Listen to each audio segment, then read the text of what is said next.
नमस्कार, स्कूल तक न्यूज चॅनलमध्ये तुमचं स्वागत आहे। माझं नाव आर्य टुबे आहे। आज आम्ही तुम्हाला बर्म्युडा ट्रायंगलचे रहस्य सांगणार आहे।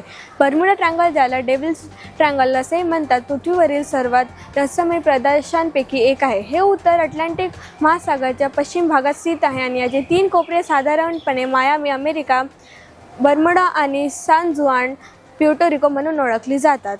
अनेक वर्षांपासून या प्रदेशात जहाज, विमान आणि लोक गायब होण्याची असामान्य घटना घडत आहेत। या घटनांमुळे पायलट, नेव्हिगेटर्स आणि संशोधक यांच्यात या प्रदेशाबद्दल उत्सुकता, भीती आणि भावना निर्माण झाली आहे। बर्म्युडा ट्रायंगल इतिहास अनेक रहस्यमय गोष्टी घडल्या आहेत। 1945 साली फ्लाइट 29 ही घटना प्रसिद्ध आहे, जिथे 5 अमेरिकी नौदल बॉम्ब स्फोट विमान हरवले आणि 40 जीव हरवले।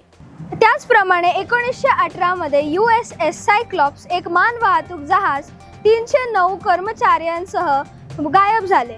1948 मध्ये परत डग्लस DC-3 विमान ही पण देखील गायब झाली। अशा अनेक घटनांमुळे बर्म्युडा ट्रायंगल रहस्यमय प्रतिमा निर्माण केले आहेत। त्याच्यामुळे अनेक सिद्धांत सुचले गेले आहेत। काही जणांचं म्हणणं आहे की नैसर्गिक कारणे, मानवी त्रुटी, तुफान, वादळे, रोग वेव्स, मेथिल हायड्रेट्स ह्याच्यामुळे मानवी जहाज आणि विमाने बुडू शकतात।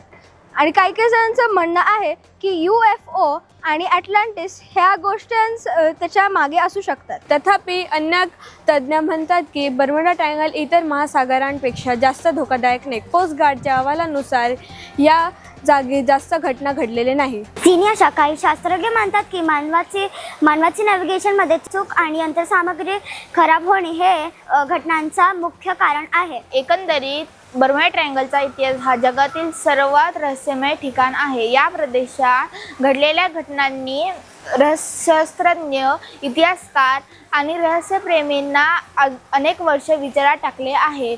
जरी काही रहस्यांची स्पष्टीकरण मिळाले असले तरी बर्म्युडा ट्रायंगलचा अद्वितीय आणि गूढ इतिहास लोकांना कल्पतेचा अजूनही आकर्षित करतात। आजसाठी इतकंच। पाहत राहा न्यूज तक न्यूज चॅनल। नमस्कार।